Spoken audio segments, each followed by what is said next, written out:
제3일에 에스더가 왕후의 예복을 입고 왕궁 안뜰 곧 어전 맞은편에 서니 왕이 어전에서 전 문을 대하여 왕자에 앉았다가 왕후 에스더가 뜰에 선 것을 본즉 매우 사랑스러움으로 손에 잡았던 금규를 그에게 내미니 에스더가 가까이 가서 금규 끝을 만진지라.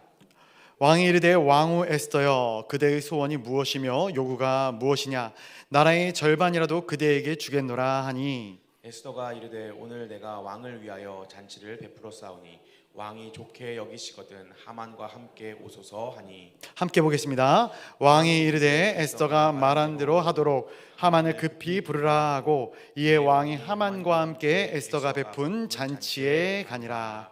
아멘. 오늘도 이 수요 예배 거룩한 주님의 존전으로 달려 나온 우리 성도님들을 진심으로 환영하고 축복합니다. 에스더서 5번째 말씀입니다. 기억하고 계실지는 모르겠어요.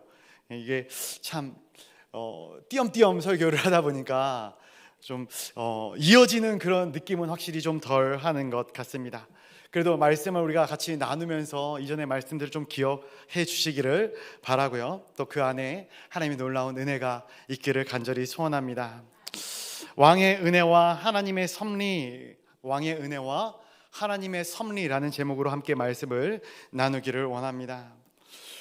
최근 들어 이런 고민들을 많이 합니다. 하나님이 원하시는 뜻이 무엇인가? 하나님이 도대체 무엇 때문에 이러한 일들을 행하며 나아가시는가? 국가적으로 또 개인적으로 정말로 이해할 수 없는 많은 일들이 일어나고 또 그런 것들이 저의 마음을 또 아프게 하는 경우도 있고 기쁘게 만드는 경우들도 물론 있습니다. 이 모든 것들을 다 이해할 수 있었으면 좋겠지만 상당히 많은 부분 가운데 이해되어지지 않는 부분들이 있더라고요. 특별히 어려운 일을 대할 때 하나님께서 왜 이 땅을 이렇게 방관하고 계시는 것인가? 하나님이 이 땅을 외면하고 계시는 것이 아닌가? 그런데 그렇게 생각을 하다가 아니지 생각을 하는 것이죠. 우리가 하나님의 뜻을 100% 다 이해할 수 없습니다. 어떻게 유한한 인간이 무한한 하나님의 전지전능한 하나님의 뜻을 다 알 수 있겠습니까? 불가능한 것이죠. 그래서 우리가 하나님의 말씀을 묵상하고 하나님께 기도할 때에 물론 하나님 뜻을 알게 해주십시오, 뜻을 보여주십시오, 물론 이러한 기도를 할 수도 있을 것이다 생각을 하지만 순간순간 내가 이해되어지지 않는 부분들을 통해서도 일하시는 하나님, 그 모든 것들을 통해서도 하나님은 하나님의 선한 뜻을 이루어 가시는 하나님을 내가 신뢰할 수 있게 하나님 부족한 종의 마음을 주장하여 달라고 기도하는 것 같습니다. 오늘 말씀을 통해서 그 하나님의 은혜를, 그 하나님의 섭리를 보게 되기를 간절히 소원하는데요, 오늘 본문의 말씀을 가지고 크게 두 부분으로 말씀을 나눠보고자 합니다. 첫 번째 부분은 왕 앞에 나타난 왕비 에스더입니다. 우리 1절 말씀 한번 같이 읽어보도록 하겠습니다. 1절 말씀입니다. 시작. 제3일에 에스더가 왕후의 예복을 입고 왕궁 안뜰 곧 어전 맞은편에 서니 왕이 어전에서 전 문을 대하여 왕자에 앉았다가. 아멘. 혹시 지금 이 에스더가 왕 앞에 이 전에 이 사장에서 있었던 일 이후에 며칠 만에 서는 것인지 아시는 분 계십니까? 며칠 만에 서죠? 며칠 만에 섭니까? 기억을 잘 더듬어 보십시오. 3일 만에 섭니다. 3일 만에. 3일간 금식하고 내가 왕 앞에 나아가겠노라고 모르드게에게 약속을 하죠. 그리고 전 이 유대인들이 함께 기도해 줄 것을 요청합니다. 그리고 단 3일 기도하고 왕 앞에 서게 되는 거예요. 일주일도 아니고 한 달도 아니고 3일입니다. 3일 기도하고 서는 거예요. 왜 3일 기도하고 섰을까요? 그만큼 시한이 급박한 것이죠. 그래서 오늘 이 1절 말씀 가운데 소제목을 붙여본다면 왕후의 예복과 기도의 심장이라는 소제목을 붙여보고 싶습니다. 예복을 곱게 차려입은 이 에스더, 왜 예복을 곱게 차려입었을까요? 왕에게 잘 보이기 위해서였겠죠. 그러나 그녀를 지키고 있는 것은 이 아름다운 예복이 아니었죠. 기도의 심장이 그녀를 지키고 있었고, 그녀가 의지하는 하나님이 이 에스더를 지키고 있었던 것을 보게 됩니다. 사실 우리가 인지하지 못할 수 있어도 지금 이 장면 가운데 나타나는 이 에스더는 굉장히 위태로운 위험한 상황이었습니다. 이 와스디라는 이 전 왕과 이 에스더를 비교해 본다면은, 와스디는 왕이 불렀는데도 가지 않았고요, 이 에스더는 왕이 부르지 않았는데도 왕 앞에 서게 된 것이에요. 이 두 상황 다 죽음을 초래할 수 있는 상황이었다라는 것이죠. 이전 장에서도 기록이 되어져 있지만, 왕의 허락을 받지 않고 부름이 없이 왕 앞에 나갔다가 왕이 귀를 내밀지 않으면 죽을 수밖에 없다, 이것이 바사의 법이었다 이야기하고 있는 것이죠. 절대 권력자인 왕뿐이겠습니까? 오늘날도 마찬가지입니다. 이러한 이 상황과 환경은 오늘도 마찬가지인 것 같아요. 자녀들이 부모의 눈치를 보면서 무언가를 행해야죠. 눈치 없이 행하면은 괜한 핀잔을 듣기 마련입니다. 요즘 성탄절이 가까워오죠. 저희 예슬이가 저한테 선물을 사달라고 요청을 하고 있습니다. 무엇을 갖고 싶은가? 그러니까 뭐 시계를 갖고 싶대요. 주여. 근데 참 제 딸이지만 저를 닮아 눈치가 없는 게, 제 기분을 살피지 않고 이것을 요청하더라고요. 부모의 기분을 살피지 않고 자신의 것을 요청할 때 홍군형 나는 거죠. 안 사준다고 얘기 듣는 거죠. 너는 왜 나한테 맡겨놨냐고. 회사에서도 마찬가지인 것 같아요. 분위기가 좋을 때 보고서를 들고 가는 것과 분위기가 좋지 않을 때 보고서를 들고 가는 것과는 차이가 있는 것이죠. 상대방의 기분을 살피면서 내가 무언가를 요청해도 요청해야 하는 것이 지혜입니다. 그렇다면 지금 이 아하수에로 왕, 이 에스더가 선 이 왕의 기분이 어떠했을까? 사실 역사적인 정황만을 놓고 본다면 그 최악 중에도 최악이었을 것입니다. 즉, 이 에스더는 이 아하수에로 왕, 이 왕의 기분이 최악인 상태에서 왕 앞에 나가야 했던 것이죠. 그렇다면 이 왕 앞에 설 때 에스더의 마음이 어떠했는가? 두려웠을까? 평안했을까? 저는 이 에스더의 마음을 말씀을 묵상하면서 좀 살피다가 두려운 마음과 평안한 마음이 안에 공존하지 않았을까 생각을 해보게 됩니다.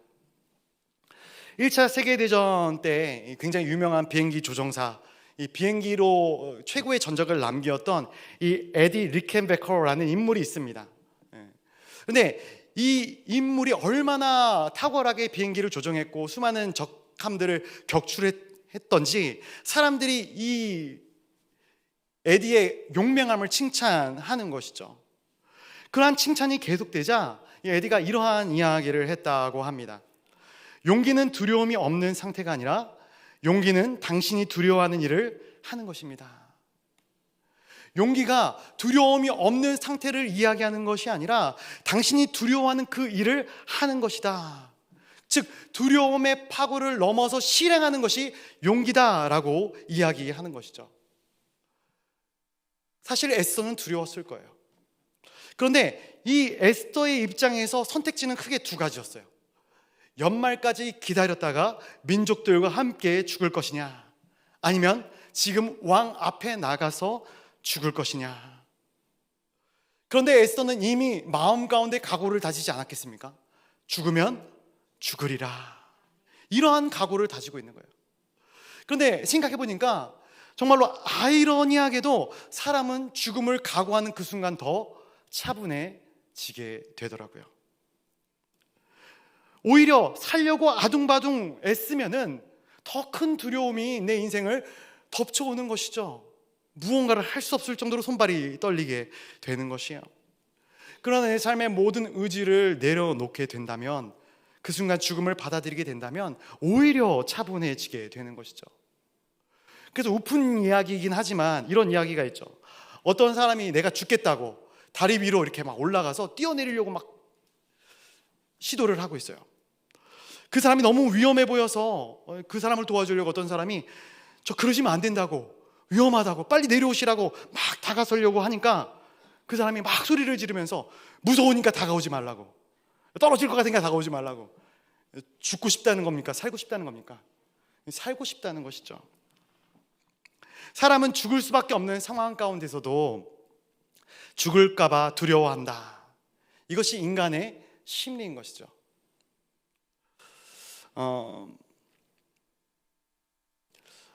저에게 전화를 하는 집사님이 계셔요. 한 집사님이 계시는데 술만 마시면 저에게 그렇게 전화를 하십니다. 객관적으로 봐도 삶이 참 쉽지가 않아요. 힘들어요.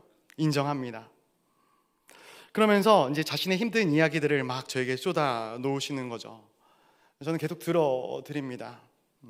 그러면서 이제 너무 힘드시겠다, 너무 힘드시겠습니다 라고 이야기를 해드리죠. 소망이 없습니다. 이 소망이 없는 당사자, 항상 그 말의 끝에 어떠한 이야기를 덧붙이는가? 목사님, 저 죽고 싶습니다. 저 더 이상 살고 싶지가 않아요. 이러한 이야기를 하는 것이죠. 그런데 제가 그 이야기를 들으면서 마음에 이 사람이 죽으면 어쩌지? 이 사람이 정말로 지금 나랑 통화하는 상황 가운데서 자기의 목숨을 혹시 해코지하면 어쩌지? 이런 마음이 들까요? 아니, 전혀 들지가 않아요. 죽고 싶다라고 이야기하는 것 자체가 죽고 싶지 않다라는 말이거든요. 그래서 그분께 늘 이야기를 합니다. 그 죽고 싶은 마음을 삶의 에너지로 바꾸시라고, 죽을 각오로 사셔야 되지 않겠느냐고. 이 에스더가 죽으면 죽으리라 3일간 금식하며 기도를 할 때 무엇을 놓고 기도를 했을까? 묵상을 해봤을 때 아마도 이 에스더는 죽음을 말로만 선언하는 기도가 아니라 정말로 자기 마음 가운데 죽음을 온전히 받아들이는 기도를 하지 않았을까 생각을 해보게 되는 것이죠. 그래서 이 에스더라는 이 여인의, 이 왕후의 죽으면 죽으리라 라는 말은 포기를 의미하는 것이 아닙니다. 오히려 이 말의 의미는 내가 죽음을 받아들였기 때문에 무엇이든지 할 수 있는 상태를 이야기하는 것이죠. 정말로 두려운 것은 죽음이 아니라 살아있는데도 죽은 것처럼 사는 것이죠. 그것이 정말로 두려운 상태인 것이죠. 사랑하는 성도 여러분, 그렇습니다. 정말로 두려운 것은 실패를 경험하는 것이 아니라 아예 포기해버리고 도전조차 하지 않는 것이 두려운 것 아니겠습니까? 죽으면 죽으리라 기도한다는 것은 하나님, 저 이거 들어주지 않으면 안 됩니다. 저 이거 진짜 들어주지 않으면 저 목숨 끊을 거예요. 이렇게 하나님께 단식 투쟁한다라는 것이 아니에요. 죽으면 죽으리라 라는 이 기도의 의미는 하나님 앞에서 하나님, 저는 죽었습니다. 그리고 저는 죽었기 때문에 내 모든 것을 하나님께 전적으로 맡기겠습니다. 이 상태에 들어서는 것이 바로 이 에스더의 고백인 것이죠. 그리고 그때 정말로 놀랍게도 우리는 평안을 맛보게 되는데요. 폭풍의 눈처럼 폭풍 가운데서의 평안함을 맛보게 되는 것이고, 그게 진정한 샬롬의 상태에 빠지게 되는 것이고, 그리고 그것은 두려움의 파고를 넘어서는 평안을 누리게 되는 것이에요. 오늘 이제 점심에 같이 식사의 교제를 나누면서 어떤 성도님이 그런 얘기를 하시더라고요. 크리스천들의 마음 가운데는, 크리스천의 눈 가운데는, 크리스천들의 삶 가운데는 항상 감사와 기쁨이 있다, 두려움이 없다라는 거예요. 어떤 상황 속에서도 말이죠. 1절 하반절에 보니까 왕이 어전에서 전 문을 대하여 왕자에 앉았다가 라고 이야기를 합니다. 에스더가 마음이 상당히 급했기 때문에 3일 만에 왕 앞에 나섰다 말씀을 드렸어요. 그런데 이 말씀 1절 하반절의 말씀을 보니까 에스더가 왕에게 다이렉트로 그냥 달려간 것이 아니에요. 에스더가 왕의 어전 전문을 대하여 왕자에 앉아있는 것을 보고 서 있다라는 거예요. 왕에게 지나치게 울고 불고 매달린다든지 읍소한다든지 그렇게 하지 않았다라는 거예요. 왜 그랬을까? 그 다음의 문제는 왕이 결정할 문제였기 때문인 것이죠. 저는 그래서 오늘 1절 말씀 가운데서 참 많은 도전과 은혜를 받았는데요, 이 장면 가운데서도 정말로 중요한 우리 인생 가운데 메시지가 주어진다 생각을 해요. 우리의 인생 가운데 정말로 아무리 급해도 우리가 할 수 있는 일, 우리가 할 수 있는 일에 서는 왕궁 안뜰에 서는 것, 거기까지다라는 거예요. 우리가 할 수 있는 일에 이 역치가 정해져 있다라는 것이죠. 그런데 수많은 사람들이 자기가 할 수 있는 것을 넘어서 하려다가 일을 망치게 되는 경우를 발견하게 되는 거예요. 달려나가면 안 되는 거예요. 울고 불고 읊조리면 안 된다라는 거예요. 왕궁 앞에 서는 딱 거기까지가 이 에스더의 자리였다라는 거예요. 왕비라도 왕의 마음을 마음대로 조정할 수 없어요. 왕비라도 왕의 마음을 자신의 마음대로 움직일 수가 없는 것이죠. 그렇지 않습니까? 나와 가까운 내 아내, 내 마음대로 되던가요? 내 남편, 내 마음대로 되던가요? 내 자녀들, 마음대로 됩니까? 마음대로 안 돼요. 그래서 신방을 다니면 기도의 제목 중 가운데 많은 것들이 이런 거죠. 내 마음대로 되지 않는 것을 누구에게 맡기는 거예요? 하나님께 맡기는 거예요. 남편, 아내, 자녀, 부모님, 하나님께 맡기는 거예요. 그런데 많은 현대인들이 자기 뜻대로 사람들을 꺾고자 합니다. 내 남편을 바꾸고 싶다라는 거예요. 내 아내를 바꾸고 싶다라는 거예요. 내 자녀를 바꾸고 싶다라는 거예요. 그러다가 자기 뜻대로 안 되면 분노하고 폭발하고. 그런데 그렇다고 해서 사람이 바뀌는가? 절대로 안 바뀝니다. 제가 청년들이나 이 젊은 가정들을 신방하다 보면은 물론 나이 드신 분들도 마찬가지예요. 내 상대의 단점을 고치고 싶어요. 그리고 그런 것들을 기도의 제목들로 내놓기도 합니다. 저희 집에도 저의 단점을 고치고 싶어하는 분이 한 분 계셔요. 어떻게 해서는 고치고 싶대요. 안 해준대요. 고쳐질 때까지 내가 그대로 놔두겠노라. 사람이 처음 사랑을 하면 상대방의 장점만을 보죠. 단점이 가리워지는 거예요. 그 상태를 우리가 콩깍지가 씌인 상태다 이야기를 하죠. 그런데 결혼을 하고 살아가다 보면은 단점이 하나 둘씩 보이게 되는 거예요. 처음에는 그 단점을 고치고자 부단히 노력을 합니다. 수많은 싸움의 자리에 서게 되는 거예요. 그러다가 지치고 서로에게 상처를 주게 되는 것이죠. 그런데 우리가 확실히 알아야 될 것이 있어요. 사람은 사람을 변화시킬 수 없습니다. 사람은 오직 하나님만이 변화시킬 수 있는 것이죠. 내가 저 사람에게 정말로 많은 애를 써서 저 사람을 개가천선시키겠다. 사람을 변화시킬 수 있는 것은 강요가 아닙니다. 회유와 협박이 아닙니다. 예수 그리스도의 사랑과 희생과 헌신과 감동이 아니고서는 사람은 절대로 변하지 않는 것이죠. 그래서 옛날에 이솝 우화에 보면은 이 걸어가던 나그네 옷을 벗기기 위해서 이 해와 구름이 내기를 하지 않습니까? 구름은 강력한 바람으로 이 나그네 옷을 벗기려고 합니다. 나그네는 오히려 더 꽁꽁싸맬 뿐이었어요. 근데 태양이 어떻게 해요? 햇빛을 내리쬐는 거예요. 그러니까 그 나그네가 옷을 벗게 되는 것이죠. 우리 말씀 한 구절 볼까요? 고린도후서 5장 17절. 우리 같이 한 목소리로 한번 같이 읽어보도록 하겠습니다. 고린도후서 5장 17절 말씀입니다. 시작.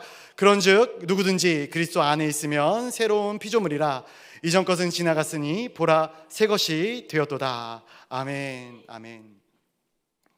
우리를 완전히 새롭게 하시는 그분 안으로 들어가서 중생의 체험, 성령 임재의 체험, 말씀으로 우리의 인생과 인격을 새롭게 하시는 체험이 있어야지만 변화가 가능하다라는 거예요. 에스더가 왕 앞에 나갈 때 자신의 역할을 위시하여 나머지 부분들까지도 이 에스더가 다 감당하려고 했다면 왕은 에스더의 말을 듣지 않았을 거예요. 그러나 에스더는 선을 지키는 것이죠. 내가 할 수 있는 거기까지 하는 거예요. 근데 어떻게 그렇게 할 수 있었을까? 그것은 이 에스더가 하나님을 신뢰했기 때문입니다. 굉장히 중요한 거예요. 에스더가 왕을 두려워하는 마음으로 그 자리에서 멈춰선 것이 아니에요. 하나님을 두려워하는 마음과 하나님을 신뢰하는 마음을 가지고 그 앞에 서는 것이죠. 나머지의 부분을 하나님께 맡기는 지혜가 에스더에게 있게 되었던 것이죠. 결국 우리가 우리의 가족을, 우리의 주변에 있는 사람을 인격적으로 대하지 못하고 계속해서 우리 마음 가운데 그 사람이 변화되지 않는 것으로 인하여 분노가 일어나고 낙심이 생기고 여러 가지 부정적인 반응이 일어난다면 그것은 상대방의 문제가 아니에요. 내 인격과 내 인성의 문제도 아닙니다. 그럼 무엇이 문제인가? 신앙의 문제인 거예요. 신앙의 문제인 거예요. 하나님께 온전히 맡기지 못하는 것이 문제다라는 거예요. 하나님께 맡기는 사람은 자기의 선을 지킬 수 있는 사람인 것이죠. 우리 2절 말씀 한번 같이 읽어보도록 하겠습니다. 2절입니다. 시작. 왕후 에스더가 뜰에 선 것을 본즉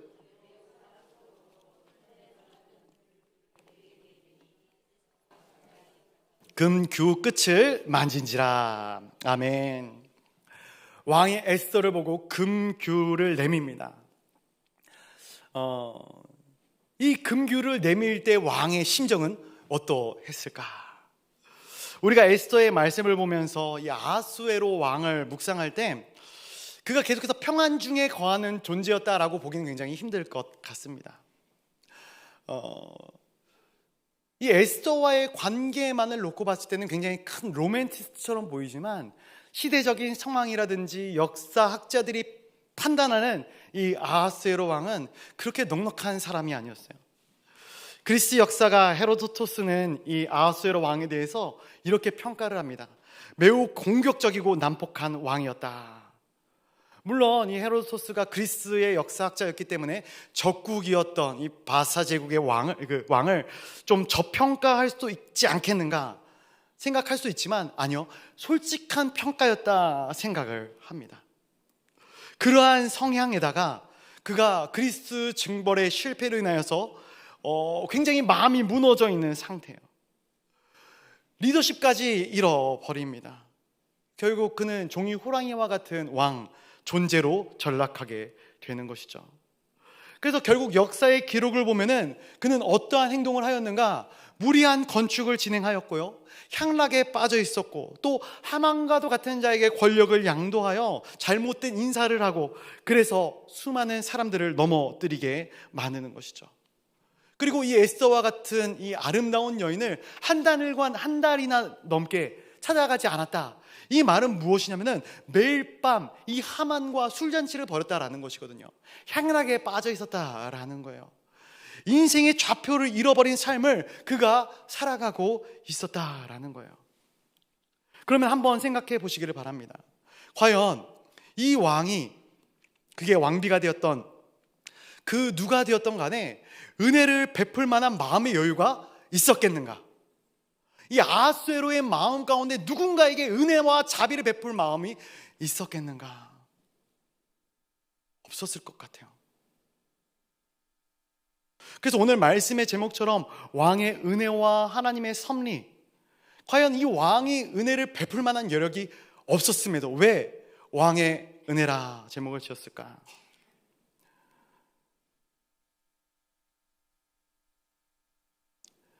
은혜를 베풀 여력이 없는 이 아하수에로 왕, 그럼에도 불구하고 그 금규를 내밀었다. 이것은 저는 사람의 영역이 아니라 생각합니다. 왕이 자신의 마음을 스스로 움직인 것이 아니라 그 마음을 움직인 것은 그 왕의 왕이 되신 하나님의 놀라운 은혜였다라는 것이죠. 하나님 말고는 그 왕의 마음을 움직일 자가 없습니다. 그리고 또한 왕의 마음을 움직일 수 있는 힘을 하나님께서는 에스더에게 주셨다라는 거예요. 저는 여기서 굉장히 중요한 신앙의 인사이트를 발견합니다. 무엇이냐면은 하나님은 하나님의 사람이 어떠한 상황 가운데 놓여 있을지라도 하나님께서 그 인생 가운데 이 땅의 주도권을 하나님의 은혜로 잡게 하신다라는 것입니다. 본문에서 이 왕과 에스더의 관계를 한번 생각해 보시길 바랍니다. 이 왕과 에스더의 관계 가운데 누가 갑이고 누가 을일까요? 에스더가 갑입니까? 아니죠. 왕이 갑이에요. 에스더는 을입니다. 그런데 오늘 본문 말씀을 보니까 왕에게 주도권이 있는 것이 아니라 에스더에게 주도권이 있는 거예요. 제가 이 말씀을 보면서 에스더에게 주어진 주도권을 한번 발견을 해봤거든요. 크게 세 가지가 있어요. 첫 번째는 무엇이냐면은 어떠한 죽음을 선택할 것인가. 때가 되기까지 상황에 몰려서가 아닙니다. 내가 연말까지 기다리다가 민족과 함께 죽을 것인가, 아니면 지금 왕 앞에 나가 죽음에 도전할 것인가. 이러한 주도권이 에스더에게 있었어요. 두 번째, 어떠한 삶을 선택할 것인가. 내가 내 목숨을 지키는 삶을 선택할 것인가, 아니면 민족을 살리는 그 길을 선택할 것인가. 세 번째, 어떠한 관계를 선택할 것인가. 왕과의 갈등의 관계를 선택할 것인가, 아니면 화평의 관계를 선택할 것인가. 이전 왕후였던 와스디, 그리고 지금의 에스더, 이 두 여인이 보여준 상황, 왕과의 관계에 있어서는 왕과 왕비이지만 또한 부부 아니겠습니까? 그런데 이 둘이 어떠한 관계를 선택하였는가? 와스디는 왕이 자신이 원치 않는 일을 행함으로 말미암아 왕에게 반기를 든 행동을 하였다라는 것이죠. 대립과 반목을 선택했어요. 그러나 왕의 많은 변덕에도 불구하고, 그의 많은 좌절과 실패와 어떻게 보면 무능함에도 불구하고 에스더는 왕에게 끊임없이 은혜를 베풀고 있는 거예요. 왕이 에스더에게 은혜를 베풀었다라는 것은 에스더 역시 끊임없이 왕에게 자비와 은혜를 베풀었다라는 것을 전제하고 있는 거예요. 그래서 오늘 2절 말씀에 보니까 이런 표현이 있어요. 한번 보시기 바랍니다. 왕후 에스더가 뜰에 선 것을 본즉 매우 사랑스러움으로, 이런 표현이 있지 않습니까? 그런데 이 표현의 원어상의 의미를 보니까 이렇게 해석을 해요. 은혜를 획득했다. 매우 사랑스러움으로, 이게 은혜를 획득했다라고 되어져 있어요. 자, 왕이 은혜를 베푼 것이 아니라 누가 은혜를 획득한 거예요? 에스더가 은혜를 얻어냈다라고 표현하고 있는 거예요. 누가 주도권을 가지고 있는 거예요? 왕이 주도권을 가지고 있는 것 같으나 사실은 에스더가 그것을 끌어낸 것이죠. 우리가 인생을 살아가면서 늘 을의 위치에 있을 때 한 가지 고정관념에 빠지게 됩니다. 어떤 것이냐면, 나는 을이기 때문에 어쩔 수 없다라는 거예요. 나는 이렇게 당하고 살 수밖에 없는 신세다, 이렇게 표현하는 것이죠. 정말로 그러한가? 혹시 이 책을 읽어보셨는지 모르겠어요. 역전 인생. 그 일본의 미타니 야스토라는 이 사람이 쓴 책이거든요. 2002년도에 출판된 책입니다. 굉장히 유명한 인물입니다. 그 가네보 기업, 섬유에서 이제 약품까지 이렇게 했던 이 가네보 기업의 격리로 들어갔던 이 미타니 야스토라는 인물이 이 CEO, 총 책임자가 되기까지 그러한 일들을 기록해 놓은 책이거든요. 근데 이 격리로 들어갔던 이 야스토라는 인물이 그냥 무난하게 평안하게 CEO의 자리까지 올라갔을까요? 아니에요. 그가 CEO의 자리에 오르기까지 그는 3번의 좌천을 당했다 책에 기록하고 있습니다. 그럼에도 그가 그 좌천당한 곳에서 변화를 이끌어내는 거예요. 한 번은 가장 일본에서 이 불량률이 많은 공장에 그가 책임자로 배치를 받았다 합니다. 좌천되었던 것이죠. 그런데 그 불량률이 가장 많은 공장에서 불량률이 가장 낮은 공장으로 그 공장을 변화시키는 것이죠. 근데 그런 것들이 어떻게 가능했는가? 그 책에 그 답을 적어놨는데요. 크게 2가지를 적어놨어요. 첫 번째는 직원 예배였습니다. 직원 예배. 원래 일본은 제사 문화 아니겠습니까? 신사를 참배하는 문화입니다. 범신론적인 사고를 가지고 있죠. 그런데 이 미타니 야스토라는 사람은 직원들과 함께 예배를 드렸다 이야기를 하는 거예요. 두 번째 노하우는 직원들에게까지 섬기는 헌신의 마음이 나에게 있었다라고 기록하고 있더라고요. 이 두 가지를 보니까 첫 번째는 기도였고 두 번째는 섬김이었습니다. 이것이 무엇인가? 하나님의 마음을 움직이고 사람의 마음을 움직였기 때문에 이 조직을 변화시킬 수 있었다라는 것이에요. 과연 우리는 의리기 때문에 할 수 있는 것이 아무것도 없는 것인가? 에스더는 왕의 마음을 얻어낸 것이에요. 나는 아무것도 안 했는데 그냥 왕에게 은혜가 떨어지는 그 감의 열매를 내가 바라겠다, 이렇게 생각하고 이렇게 행동했던 것이 아니다라는 거예요. 내가 섬김을 원한다면 내가 먼저 섬겨야 한다라는 것이죠. 내가 은혜를 받기를 원한다면 내가 먼저 은혜를 베푸는 자가 되어져야 된다라는 거예요. 내가 살기를 원한다면 먼저 내 목숨을 내놓는 헌신이 있어야 한다라는 거예요.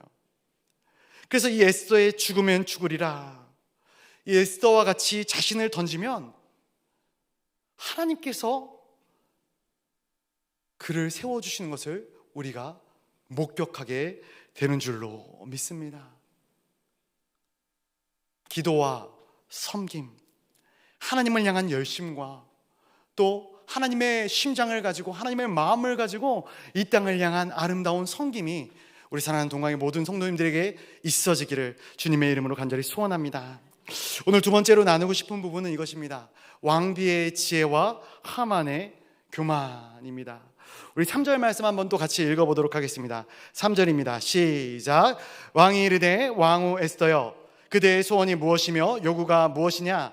나라의 절반이라도 그대에게 주겠노라 하니. 아멘. 나라의 절반이라도 그대에게 주겠노라. 이 표현이 정말로 나라의 절반을 준다는 표현은 아닐 것 같아요. 고대 근동 지역에서 왕이 자신의 자비와 권력을 자랑할 때 통상적으로 썼던 표현이 바로 이러한 표현입니다. 왕비 에스더가 자신 앞에 나온 분명한 이유가 있을 것이에요. 에스더도 왕에게 정말로 하고 싶은 이야기가 있었을 것입니다. 그리고 왕은 그것을 듣기 위해서 이 상투적인 표현을 쓰면서 내가 너에게 자비와 또 궁유를 베풀겠노라 이야기를 합니다.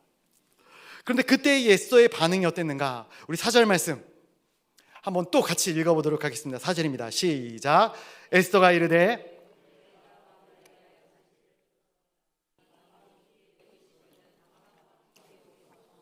아멘. 크게 읽어주셔야 제가 물을 마시기 편합니다. 자, 왕이 물었어요. 뭐든 다 들어주겠다. 자, 옳았구나. 왕이 이제 내 미끼를 물었다. 넙죽 내 원하는 것들을 다 이야기하는가요? 에스더는 성급하게 그 자리에서 내가 원하는 것들을 다 쏟아내지 않았어요. 저는 여기서 또 지혜를 발견합니다. 많은 가정에서 겪는 그런 경우인데요. 저의 예를, 다른 사람의 예는 들 수 없으니까 저의 예를 들어보면은 이런 것이 있죠. 제가 사역을 하다 보면은 정말로 많은 이야기들을 들어요. 수많은 이야기들을 듣고 집에 들어가게 되면은 약간 포화 상태가 되죠. 더 이상의 이야기를 듣고 싶지 않아요. 그냥 귀를 닫고 좀 쉬고 싶어요. 그런데 반대로 저희 사모는 항상 아이들과 함께 있다 보니까 제가 오면은 모처럼의 대화 상대가 온 것 아니겠습니까? 말을 하고 싶어요. 미주알 고주알 무엇이든 다 이야기를 하고 싶어요. 수많은 이야기들을 쏟아내는 것이죠. 이 이야기의 결말이 어떻게 나겠을까요? 어떻게 나겠습니까? 저는 듣는 것을 힘들어하고 아내는 말하고 싶고 동상이몽이죠. 같은 자리에 있으나 원하는 것이 틀려요. 서로 마음이 상하게 되는 것이죠. 지금 에스더는 한 달 동안 왕과 대면조차 하지 못한 상태입니다. 이 왕과의 친밀감을 회복할 시간이 필요하다라는 판단이 에스더에게 섰던 것 같아요. 이것이 에스더에게 정말로 지혜로운 판단이었죠. 그래서 에스더가 어떠한 조치를 하는가? 잔치의 자리를 열고 그 잔치의 자리로 왕을 초대하는 것을 제안하는 거예요. 근데 놀랍게도 그러고 나니까 왕이 급해지는 거예요. 우리 5절 말씀도 한번 같이 읽어보도록 하겠습니다. 5절입니다. 시작. 왕이 이르되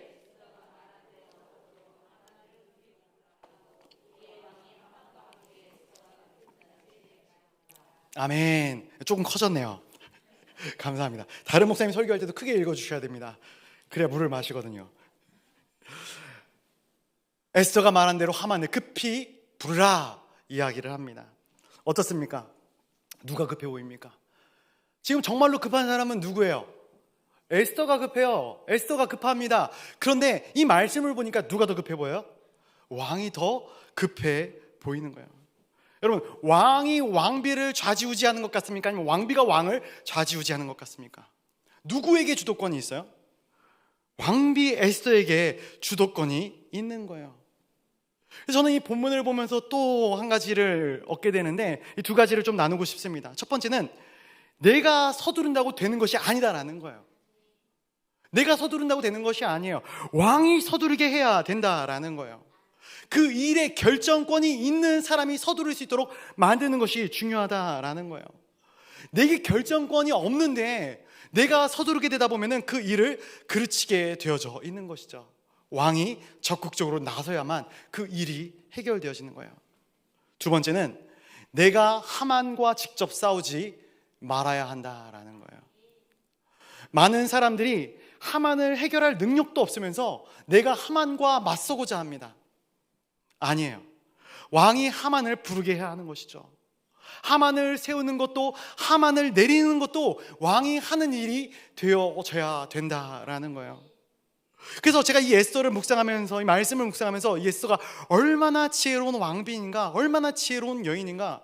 결정권은 이 왕에게 있지만 그 결정권을 가진 왕이 정말로 지혜롭고 올바르게 그 왕의 권력과 이 권세를 사용할 수 있도록 에스더가 지혜로운 조언자가 되고 있는 것이죠. 말씀을 묵상하다가 제가 계속해서 이솝우화 이야기를 하는데, 예전에 누가 고양이 목에 방울을 달 것인가 이야기 아시죠? 모르시나요? 네, 책 읽으십시오. 쥐들의 회의죠. 쥐들의 회의. 이 이야기가 생각이 나더라고요. 쥐들이 이제 고양이 목에 방울을 달아야지 자기들이 살겠으니까 이제 대책 회의를 하는 거예요. 자, 이것만 달면은 우리가 자유롭게 이 방울 소리가 나면은 피해 다닐 수 있어. 그래서 회의를 하는 거죠. 그럼 누가 고양이 목에 방울을 달 것인가? 침묵, 조용해지는 거예요. 아무도 달 사람이 없어요. 결국 고양이 목에 방울 달기를 포기하는 것으로 이 이야기가 끝이 납니다. 그런데 이 인터넷을 찾아보니까, 요즘 인터넷이 잘 돼 있어요. 인터넷을 찾아보니까 이 뒷이야기들이 막 나오더라고요. 근데 많은 이야기들이, 많은 방법들이, 고양이 목에 방울을 달 많은 방법들이 있었는데, 이 방법들 중에 하나의 방법이 제 마음 가운데 와닿았어요. 어떤 방법이었냐면은 고양이에게 방울을 선물해서 스스로 그 방울을 달게 한다. 정말로 말도 안 되고 우스운 이야기 같지만 사람의 심리를 아주 정확하게 간파한 답변이다 생각을 합니다. 남자와 여자와의 관계, 지금 이 왕과 왕비의 관계를 이야기하고 있는데, 남자는 주도적인 성향이 굉장히 강하기 때문에 아내가 무슨 말을 하면은 듣기를 싫어해요. 그래서 이것이 명령이다, 이것이 나를 좀 깎아내리는 말이다 라고 생각하고 판단이 든다면은 귀를 닫아버려요. 그런데 그 말이 방울이 아니라 선물이다 라고 느껴진다면 행동의 패턴이 180도 변화되어지게 되어 있어요.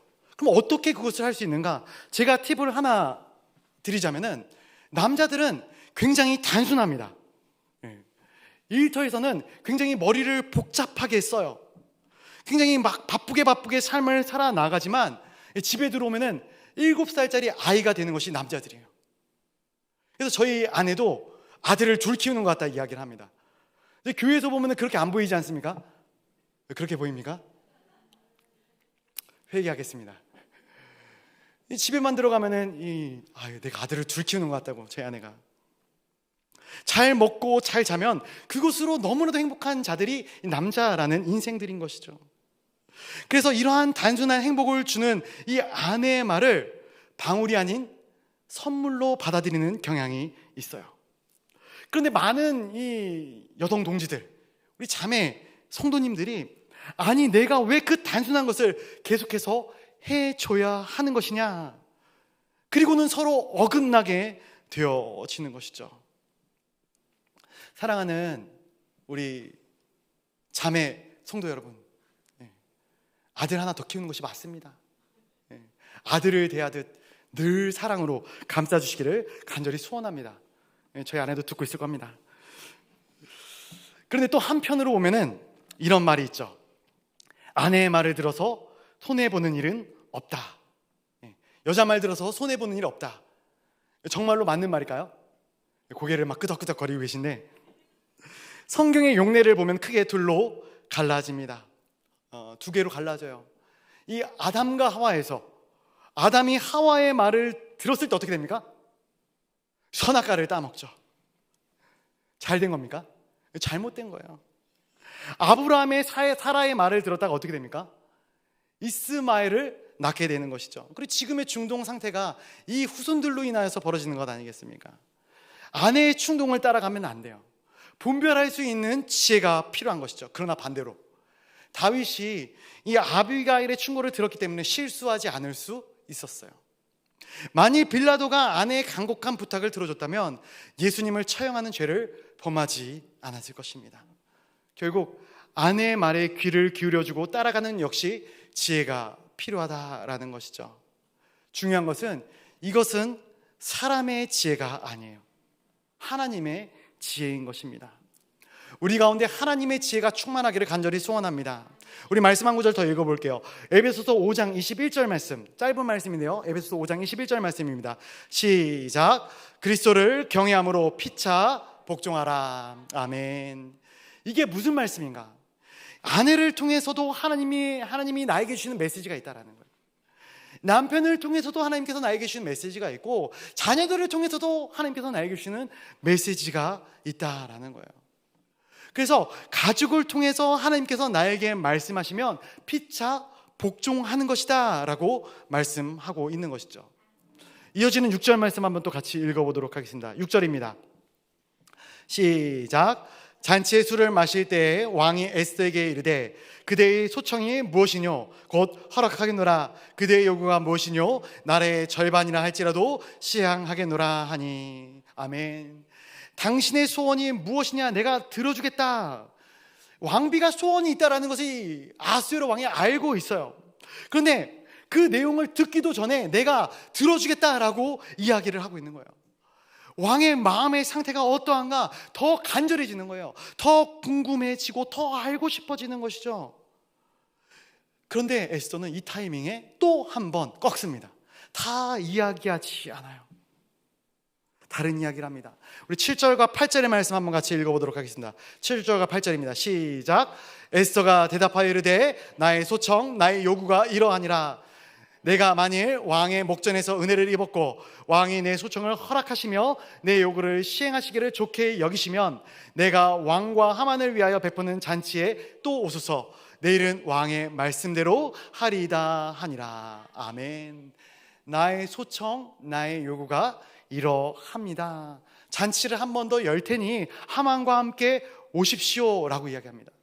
그리고 이 8절에서 굉장히 중요한 이야기를 꺼내는데 내일 제가 왕의 말씀대로 하겠습니다. 지금 다 얘기해도 될 것 같은데 하루를 더 미뤘어요. 왕은 굉장히 급하고 성질이 있는 사람인데 그러다 화라도 벌컥 내면 모든 것이 다 엎어지는 거예요. 그렇다면 왜 에스더는 그렇게 했을까? 왕의 입장에서 이 에스더의 이 태도를 보면서 어떤 생각을 했을까? 제가 한번 말씀을 묵상하면 생각을 해봤거든요. 이런 생각을 했을 것 같아요. 제가 아하스웨로 왕이라면 저도 굉장히 다혈질적인 성격이라 급하거든요. 그런데도 이렇게 뜸을 들이는 것이라면 왕비가 정말로 말 못할 사정이 있구나. 그리고 또 한 가지, 왕비가 충동적으로 갑작스럽게 나에게 이러한 요청을 하는 것이 아니라 정말로 심사숙고하면서 나에게 무엇인가를 부탁하려고 하고 있구나. 이러한 생각을 할 수 있었던 것이죠. 그래서 에스더는 기도를 3일간 했지만 잔치는 2일만 하는 것이죠. 이게 아주 중요합니다. 3번까지 가지는 않아요. 3번까지 갔는데 이 3번에 또 왕이 물어봤는데 왕이시여 내일 한 번만 더 와주시면, 그럼 왕은 폭발했을 거예요. 딱 2번 하고 이야기를 하는 거예요. 정말로 이 왕이 간절히 원하는 그 하나님의 타이밍에 에스더가 이야기하는 것이죠. 이 일로 끝냈습니다. 내일 다시 오십시오 라고 이야기를 해놓고 내일은 반드시 말씀드리겠습니다, 확답을 이 아하수에르 왕에게 쥐어주는 것이죠. 근데 이게 정말로 아무것도 아닌 것 같은데 제가 이 말씀을 준비하다 보니까 이게 또 굉장한 지혜가 있더라고요. 어떤 지혜냐, 여러분 드라마 좋아하시나요? 감사합니다. 대답해 주셔서. 우리 집사님 빼놓고는 다 홀리하셔가지고 기독교 방송만 보고 설교만 듣고, 그쵸? 이 드라마를 보면은 이 마지막 끊는 순간이 항상 어떤 타이밍에 끊습니까? 굉장히 궁금해지고 다음의 내용이 아슬아슬한 타이밍에 이 드라마를 재주 좋게 딱 끊지 않습니까? 뭔가 막 조마조마하고 이걸 또 어떻게 될지 궁금하는 그 타이밍에 이 드라마가 끝나면서 그 뒤에 뭐가 있어요? 15초짜리 예고편이 있어요. 예고편. 그렇죠? 예고편을 보면서 우리는 마음 가운데 위안을 얻습니다. 내일 일이 이렇게 진행이 되는구나. 드라마가 이렇게 앞으로 진행이 될 것이구나. 기대감도 생기고. 근데 에스더의 이러한 발언이 딱 이러한 현상인 것이죠. 우리가 베갯머리 송사라는 표현을 씁니다. 그 표현이 무엇인가? 아내의 입장에서는 이 사적인 관계를 통해서 공적인 문제를 풀어보겠다는 것인데, 이 남편의 입장에서 볼 때는 사랑하는 사람을 위해서 뭐든지 해줄 수 있는 그러한 남자의 심리를 움직이는 거예요. 그래서 남자에게 있어서 굉장히 중요한 것이 있는데, 그것은 무엇이냐면은 내 사랑하는 아내, 내 사랑하는 자녀의 필요를 채워줄 능력이 내게 있다라는 그것이 굉장히 중요해요.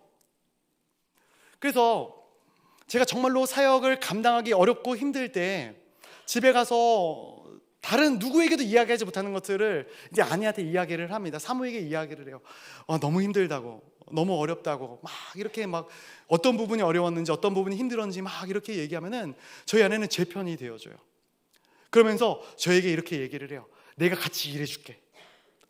내가 같이 해줄게. 여보 괜찮아. 나랑 같이 이거 하면 돼. 이렇게 이야기를 해줘요. 여보에게는 이런 거를 감당할 능력이 있어. 내가 너를 믿어. 내가 너를 신뢰해. 라는 그 말을 저에게 해줍니다. 그러면 저는 아무것도 바뀐 것이 없어요. 아무것도 변한 것이 없습니다. 그러나 저는 그 말 자체가, 그 아내의 그 한마디가 저에게는 큰 위로가 되고 힘이 되더라고요. 그래서 그것이 내 인생의 방울이 아니라 선물이 되어주는 것이죠.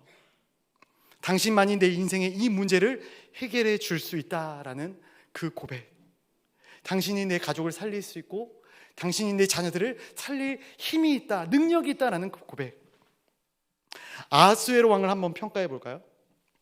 이 남자는 국정을 망쳤어요. 10년 동안 향락에 빠지고 자괴감에 빠져 있던 사람입니다. 이 아하수에로 왕의 마음 가운데 무엇이 남아 있었을까요? 나는 아무것도 할 수 없어. 나는 무능력해. 왕의 자리에 앉아 있지만 아무것도 할 수 없는 남자. 그런 그에게 에스더가 이야기를 하는 거예요. 당신이 나의 가장 중요한 것을 들어줄 수 있습니다. 당신께 내 모든 것들을 다 이야기하겠습니다. 나는 내 아내를 위해, 왕비를 위해 무언가를 할 수 있다라는 그 마음이 아하수에로의 마음 가운데 들어오게 되는 것이죠. 그때 이 아하수에로 입장에서는 에스더가 얼마나 사랑스럽고 고맙고 이쁘게 보였을까요? 이어지는 9절 말씀, 9절 말씀엔 이 하만이라는 인물이 나옵니다. 우리 9절 말씀도 한번 같이 읽어보도록 하겠습니다. 9절입니다. 시작. 그날 하만이 마음이 기뻐 즐거이 나오더니 모르드게가 대궐문에 있어 일어나지도 아니하고 몸을 움직이지도 아니하는 것을 보고 매우 노하나. 아멘. 이 에스더의 이 장면이 끝나고 이 하만이라는 인물의 장면이 다시 나오고 있어요. 하만이 대궐문을 빠져나가고 있는데 모르드게가 옆에 앉아있다라는 거예요. 그런데 이 모르드게가 인사도 하지 않고 가만히 앉아있다라는 거예요. 이 장면을 보면서 에스더도 그렇고 모르드게도 그렇고 굉장히 대담하다 생각을 합니다. 왜 이렇게 대담할 수 있을까? 믿는 구석이 있기 때문에 그런 것이죠. 믿는 구석이 있다. 그리고 이 믿는 구석이 생기기까지 그들이 했던 게 뭐예요? 기도한 것이죠. 기도. 그들이 기도했기 때문에 믿는 구석이 생기는 거예요. 예. 우리 다니엘 세일에 21일간 열심히 기도하고 달려나갔습니다. 예. 2025년을 향한 믿는 구석이 생기셨습니까? 아직도 생기지 않았다면 더 기도하시기 바랍니다. 믿는 구석이 생기는 거예요. 미래가 아무리 불확실해도 확실성을 보장해 주시는 그분이 우리를 뒷받침해 주고 있다라는 그 신뢰가 생기게 된다면 우리는 샬롬의 평안을 누리게 되는 것이죠. 크리스천들이 그렇습니다. 웃을 상황이 아닌데 웃을 수 있어요. 평안한 상황이 아닌데 평안함을 느끼게 되는 거예요. 그런데 우리가 여기서 알아야 될 것, 이 에스더는 천우신조, 하늘은 스스로 돕는 자를 돕는다, 이 말처럼 에스더가 이제 기도했으니까 하나님께서 다 알아서 하시겠지, 그래서 마음이 평안했을까요? 아니죠. 기도하고 실행한 거예요. 기도하고 움직였어요. 에스더가 기도하고 왕의 마음을 움직여 주시오, 가만히 골방에서 기도하고 머물러 있지 않았다라는 거예요.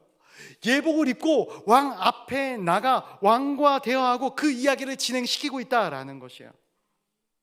이 시대 크리스천들에게 굉장히 중요한 인사이트가 아닌가 생각을 합니다. 기도하는 것, 이것이 1차입니다. 정말로 중요해요. 그러나 기도만 해서는 안 된다라는 거예요. 기도했다면 하나님이 주는 마음을 가지고 그 마음을 통하여 이 땅 가운데 살아 나가야 된다라는 거예요. 그래서 영적인 승리는 믿음을 가지고, 믿음으로 주어진 지혜를 가지고 왕 앞에서는 도전이 있어야지만 인생의 길이 열려지게 되어지는 것이죠. 마지막 이 부분만 읽고 말씀을 맺도록 하겠습니다. 이 하만이 굉장히 자신감으로 충만했거든요. 모르드게 때문에 굉장히 화가 났지만 굉장히 자신감이 충만했어요. 11절 말씀 한번 같이 읽어보도록 하겠습니다. 11절 말씀 시작. 자기의 큰 영광과 자녀가 많은 것과 왕이 자기를 들어 왕의 모든 지방관이나 신하들보다 높인 것을 다. 저는 에스더와 하만의 차이를 보게 됩니다. 하만은 첫 번째, 돈이 엄청나게 많았어요. 두 번째, 자식들도 많았어요. 세 번째, 왕이 자신을 최고의 지위로 올려놓았죠. 마지막 네 번째, 이제는 왕비 에스더가 왕과 나만을 잔치자리에 초대할 정도로 나는 이 나라 가운데 필적할 자가 없다, 이것이 하만의 입지였습니다. 그런데 저는 이 부분을 보면 이렇게 표현할 수 있을 것 같아요. 결국 교만이 하만의 눈을 가렸다. 사람이 높은 자리에 오르면 사람들이 눈에 안 들어오는 경향이 생긴다 합니다. 그리고 사람들을 무시하는 경향이 생기게 되는 것이죠. 그리고 그때 리더십의 위기가 찾아오는 거예요. 왜냐하면 정말로 중요한 사람과 사건들을 놓치게 되기 때문에 그렇습니다. 저는 우리 사랑하는 성도님들이 은혜에서 시작해서 은혜로 살아가는 삶을 사시기를 간절히 소원합니다. 두 가지를 한번 나눠보기를 원해요. 첫 번째, 은혜는 하나님께로부터 받는 은혜, 하나님으로부터 나오는 은혜를 깊게 체험해야 된다라는 거예요. 그리고 그 은혜를 나누는 우리 성도님들이 되시길 바라요. 두 번째, 여러분, 우리는 자리를 얻기보다 마음을 얻어야 합니다. 마음을 얻으면 모든 것을 얻을 수 있지만 자리를 얻으려고 한다면 결국 모든 것을 잃게 되는 것입니다. 하만은 교만으로 사람들의 마음을 잃었고요, 에스더는 기도로 왕의 마음과 하나님의 마음을 얻은 것이죠. 기도하는 사람은 하나님의 마음을 얻을 뿐만이 아니라 사람들의 마음도 얻게 되어지는 줄로 믿습니다.